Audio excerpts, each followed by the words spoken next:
I am War-Caller Leek of the Vassian Dominion, 1st Legion of the Celestial Blade, and veteran of what you humans call the Battle of Proxima's Forge. The irony of that title does not escape me, a war-caller who no longer calls for war.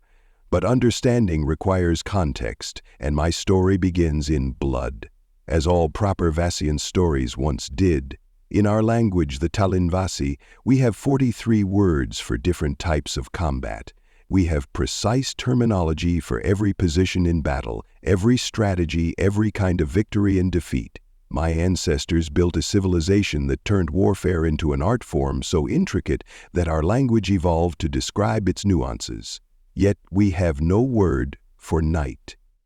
We had never needed one. Until the humans came, until the Texas Knights came. The first time I saw one, I was commanding a legion in the 3rd Expansion War. Our assault on the human colony world of New Huntsville had been proceeding exactly as our battle algorithms predicted. Their defenses had crumbled. Their traditional military formations had broken. Victory was mathematically certain. Then the horizon ignited with blue fire. Through my command visor, I watched as a small contingent of warriors in distinctive armor crested the ridge. They rode what appeared to be... I still struggle to find the right words in any language. The humans called them quantum steeds, but that clinical term fails to capture their true nature. They appeared to be horses, an earth animal I would later come to admire, wrapped in streams of blue energy that bent reality around them. Tactical assessment, I ordered my second war watcher, Clarke. His voice came back strained. Inconsistent readings, War-Caller. Their weapons register as both primitive and impossibly advanced. They appear to be carrying projectile rifles? But the energy signatures, I watched as one of them raised what indeed looked like an antiquated projectile weapon. When it fired, the energy release caused 3 of our assault ships to simply cease existing. Not explode, not break apart, simply stop being. The Texan Knights have arrived, announced a human transmission that somehow bypassed all our encryption. The voice carried that curious vocal pattern I would later learn was called a drawl. You might want to consider your next move real careful like. I laughed. In Vassian culture, audacious enemy warriors are to be respected, even as they are destroyed. I ordered our remaining forces to converge on the Knights' position. By our calculations, we outnumbered them 20-1. Our battle algorithms gave us a 99.7% probability of victory. I have never been more wrong in my life. What followed defied description in even our war-obsessed language. The Knights moved with impossible grace, their quantum steeds leaving trails of blue fire that somehow disrupted our targeting systems. Their swords, actual physical blades, yet wreathed in energy fields that shouldn't have been possible, cut through our best armor like it was mist. One of them, a tall figure whose armor bore a stylized red star, rode directly toward my command position. His steed moved through our defensive fire as if it were merely light rain, occasionally vanishing and reappearing closer in blinks of quantum displacement. As he approached, he tipped his distinctive head covering, a hat, I would later learn, in what seemed an oddly courteous gesture given the circumstances. "Beg your pardon," he called out, his voice somehow crystal clear despite the chaos of battle. "But y'all are on the wrong side of this particular disagreement." Then he fired his rifle. The quantum cascade that followed knocked me unconscious. I awoke in a field hospital, not one of ours, a human one. Standing beside my recovery pod was the same knight who had defeated me. Up close, without my battle visor, I could see his face. It was disturbingly normal. He looked like just a man, not a quantum-enhanced demon of war. "Welcome back," he said, touching the brim of his hat. "Name's Colonel Jefferson Walker of the Texas Knights. You put up quite a fight out there." I tried to rise, expecting restraints. There were none. "You have not secured your prisoner," I noted, confused by this tactical error. He smiled. "You ain't a prisoner, War-Caller Leek. You're a patient." These words made no sense to me. In Vassian doctrine, fallen enemies are either prisoners to be interrogated or corpses to be processed. There is no third category. "Why am I alive?" I demanded. "Well now," he drawled, leaning against the wall with casual ease, "where I come from, there's this old idea. Something about how you measure a civilization by how it treats its enemies." He adjusted his hat. "Besides, the way you handled that defensive perimeter with limited resources was downright impressive. Hate to see talent like that go to waste." This conversation violated every protocol I had been taught. Enemies did not complement each other's tactics. They did not save each other's lives. They certainly did not chat casually while one recovered from wounds inflicted by the other. "Our war is not over," I stated, falling back on doctrine. "Actually," Walker replied, "it is. Your high command signed the peace treaty about 6 hours ago. Turns out losing an entire legion to a statistically impossible defeat made them reconsider some things." I stared at him. "Impossible?" "That's what they said about quantum-enhanced cavalry charges, too," he said with a grin. "Yet here we are." Over the next few cycles, as I recovered in that human hospital, I observed Colonel Walker and his knights. They trained daily in an outdoor area visible from my window. Their movements were a strange blend of what appeared to be ancient combat forms and physics-defying quantum harmonics. Their weapons, those impossible swords and rifles, hummed with energy that seemed to respond to their wielder's intent rather than merely physical input. What confused me most was their behavior outside of training. They helped the hospital staff. They played games with injured children. They approached every task, from the most mundane to the most martial, with the same dedicated focus. On the day of my release, Colonel Walker came to escort me to the diplomatic transport that would return me to Vassian space. "Still trying to figure us out?" he asked as we walked through the hospital corridors. "Your combat capabilities defy our metrics," I admitted. "And your behavior patterns contradict all established doctrine for warrior castes." He laughed. "That's because Knight isn't just a combat role, Warcaller. It's a code, a way of living." "Elaborate," I demanded, genuinely curious. "Well," he said, touching the brim of his hat, "a knight protects those who need protecting, stands against bullies and tyrants, fights when fighting's called for, but knows when to show mercy, honors their word once given." He glanced at me. "And treats their enemies with the same respect they'd give their friends, because any enemy worth fighting is worth respecting." I had no response to this. There was no equivalent concept in Vassian culture. Warriors fought. They killed or were killed. The notion that a warrior's duty extended beyond battle was alien. As we reached the transport, Walker extended his hand in the human greeting gesture. After a moment's hesitation, I took it. "Hope we meet again under better circumstances, Warcaller," he said. "Our civilizations are at peace now," I pointed out. "Where else would we meet except diplomatic functions?" His expression turned serious. "Universe is a big, dangerous place. Never know when folks might need a helping hand or a quantum sword." I departed for Vassian space, convinced I would never see Colonel Walker or his knights again. I was wrong about that, too. The reaping came upon us with no warning. 3 cycles after the Peace of New Huntsville, when the wounds of war had barely begun to heal, they emerged from the dark space between the spiral arms. We called them the Void Reapers, though I doubt that was the name they called themselves, if they had names at all. Their ships were like nothing we had encountered before, black, angular constructs that absorbed rather than reflected light.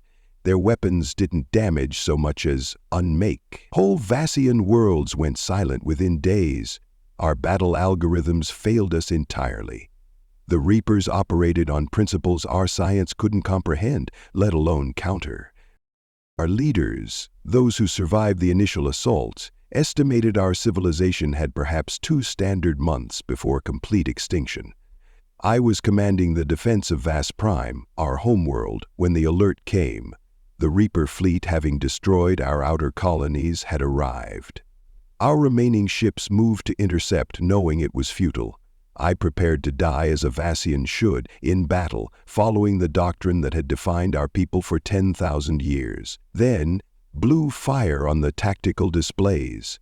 At first I thought it was some new Reaper weapon, but the quantum signatures were hauntingly familiar, as was the transmission that cut through all frequencies moments later. "Vas Prime, this is the TNS Alamo. Heard y'all were having some trouble with unwanted company. The Texas Knights send their regards." Through the command center's viewport, I watched as human ships, not just Knights but the full might of the Terran fleet, emerged from quantum displacement. At their head flew a vessel that could only be the Alamo, its hull decorated with that distinctive Lone Star emblem. "This is Warcaller Leak of Vas Prime," I responded, my voice steady despite my shock. "We did not request human intervention." "Ain't about requests, Warcaller," Colonel Walker's familiar drawl. "It's about being neighborly." Neighborly, another concept we had no precise word for in Talonvasi. What followed was... I still struggled to describe it adequately. The Knights engaged the Reapers with the same impossible tactics they had once used against us. Quantum steeds leaving trails of blue fire across the void. Rifles that bent reality with each shot, and somehow, impossibly, their swords used in space combat through means I still cannot comprehend. "Our analysis indicates the Reaper flagship is attempting to establish a null-point cascade," my tactical officer reported. "If successful, VES Prime's core will collapse." I knew then that we were doomed. Even with the unexpected human assistance, such an attack couldn't be countered. Our doctrine had no defense against core collapse. But the Knights, it seemed, didn't much care about what was supposed to be possible. "Pick up a transmission from the Alamo," my communications officer said.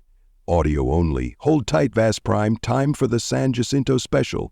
Through the viewport, I watched the Alamo and its escort ships form into what appeared to be a geometric pattern?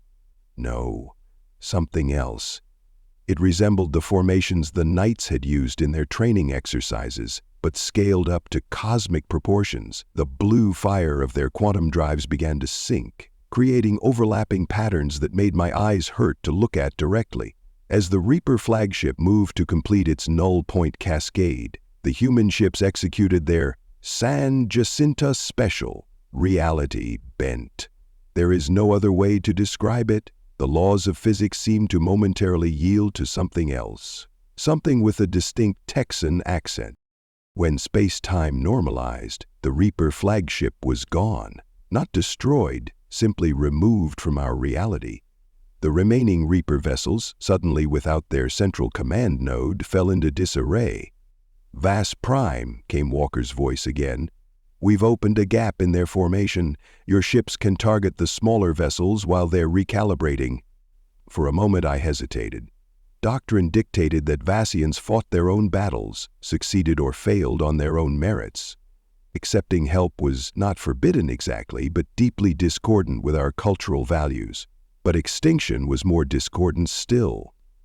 "All Vassian vessels," I commanded, "coordinate with human targeting data. Engage remaining Reaper ships." Together, former enemies now fighting side by side, we destroyed the Reaper attack force.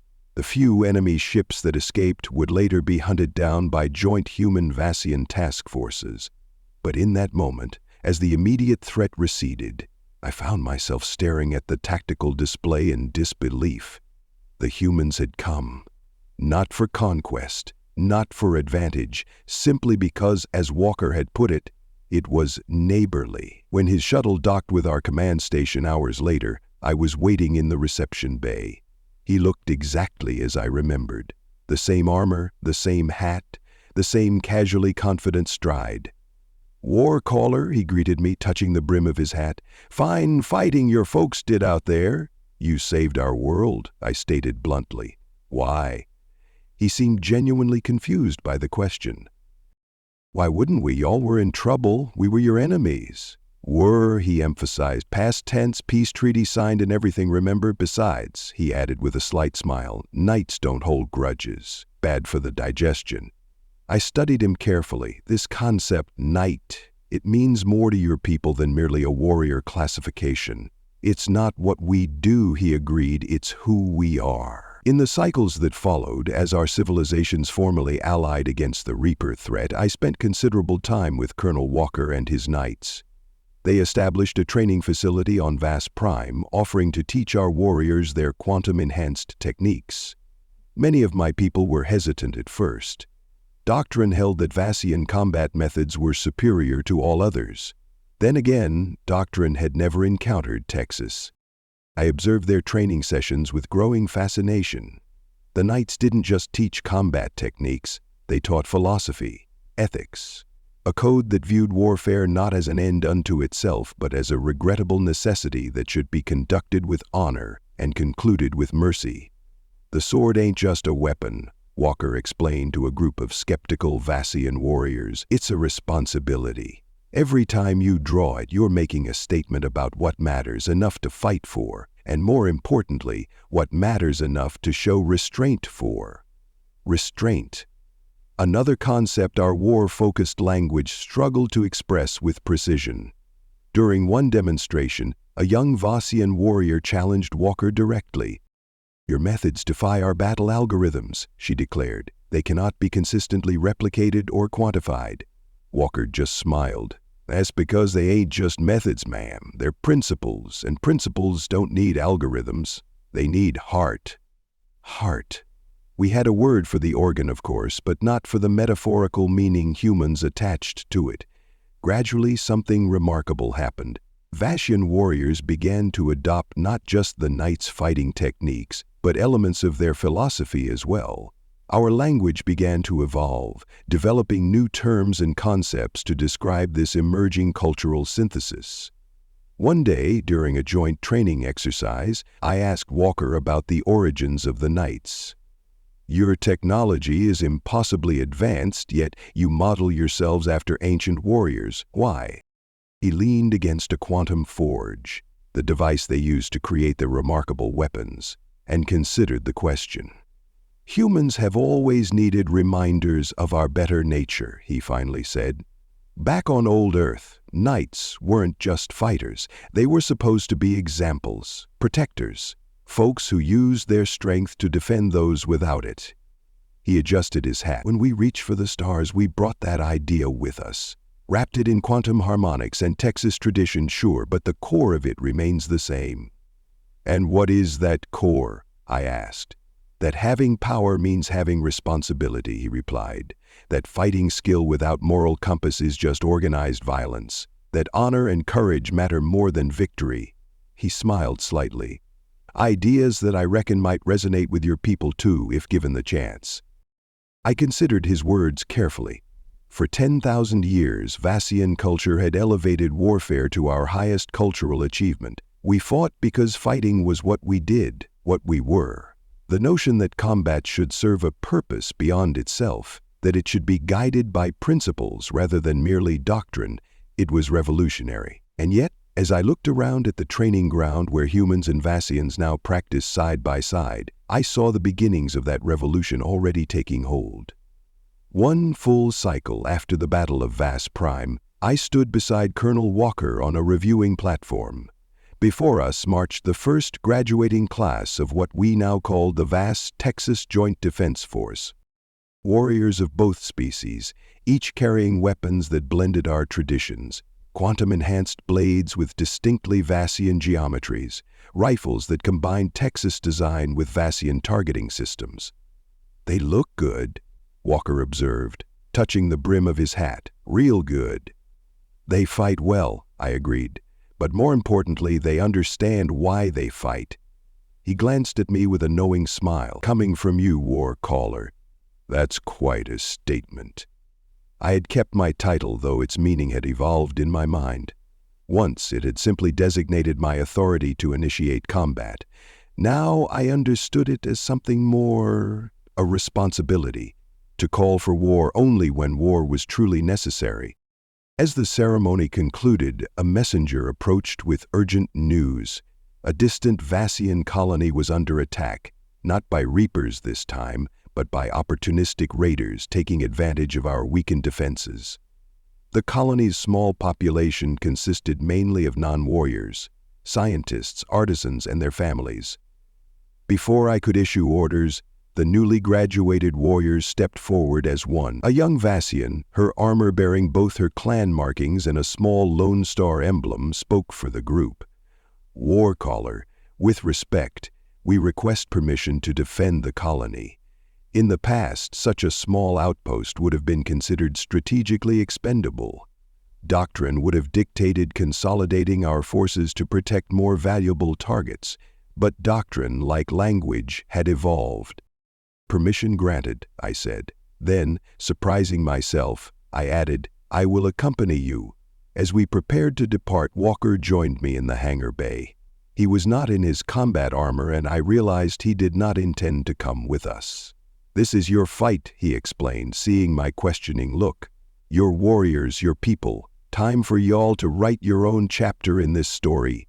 He extended his hand and I took it without hesitation. Remember, he said, being a knight isn't about the quantum steeds or the fancy swords. It's about— I know, I interrupted. It is about the principle, the code. He smiled. Exactly. The battle at the colony was brief but decisive. Our warriors, trained in both Vassian doctrine and Texas knight principles, moved with purpose and precision. They fought not just skillfully but honorably, prioritizing the evacuation of civilians even at tactical cost. When the raiders, seeing their advantage slipping, threatened to execute hostages, we did not respond with the brutality Vassian forces would once have employed. Instead, we offered them a choice: surrender with honor or face justice. Most chose surrender. Afterward, as we helped the colonists rebuild, I realized something profound had changed in the Vassian approach to warfare. We had always fought well. But now, for the first time in our history, we were fighting right. A small child approached me as I oversaw the reconstruction efforts. She carried a crude drawing depicting our warriors standing protectively around the colony. Above them, she had written in unsteady Talanvasi script, "Night." "This word," she said, "the humans taught it to us. Is it what you are now?" I considered the question carefully. In our language, the closest traditional term would have been elite warrior, or perhaps victory bringer, but neither captured the full meaning of what we had become, what we were becoming. "Yes," I finally answered, "we are knights. Or we are learning to be." She nodded seriously. "My mother says knights protect people, that they fight only when they must." "Your mother is wise," I replied. "That is indeed what knights do."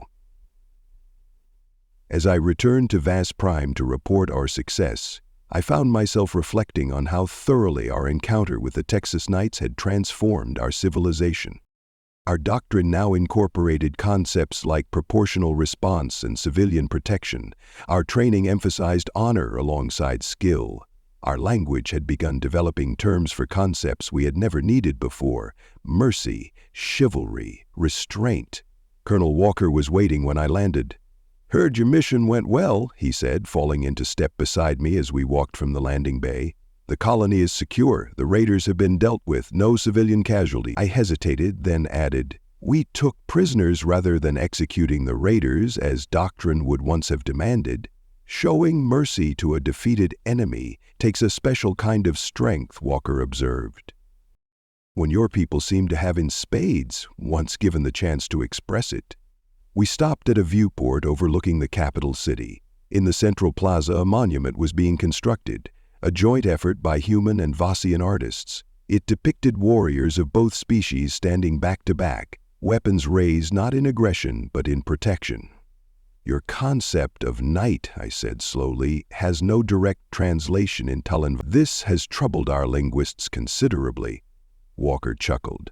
"Some ideas don't translate neatly. They have to be lived to be understood." "Yes," I agreed. "We are learning to live it, and in doing so, we are coming to understand its meaning." He touched the brim of his hat. "That's all anyone can ask for, Warcaller. I looked out at the monument again. Perhaps in time we will develop our own word for it, something that captures not just the combat role, but the code, the responsibility. I reckon you will, Walker said, and I can't wait to hear it. As we stood there, watching our two civilizations rebuild together, I realized the true gift the Texas Knights had brought us. Not their technology, impressive as it was, not even their tactical brilliance, though that had saved our homeworld. No, their greatest gift had been showing us that warriors need not be defined solely by their capacity for violence. That strength becomes most meaningful when guided by principle. That honor and mercy are not weaknesses but the highest expressions of power. We had no word for knight in our language, but we now understood its meaning.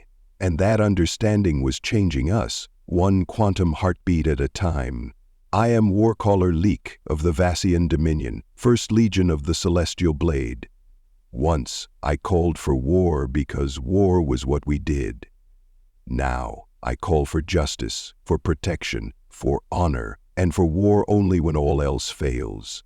In the great hall of our capital, my quantum-enhanced blade hangs beside a Texan knight's sword. Together they represent not just an alliance between species, but a fusion of ideals. A reminder that even the most martial culture can evolve when shown a better way. We still have 43 words for different types of combat in Talonvasi. But now we also have a new word, one I helped create.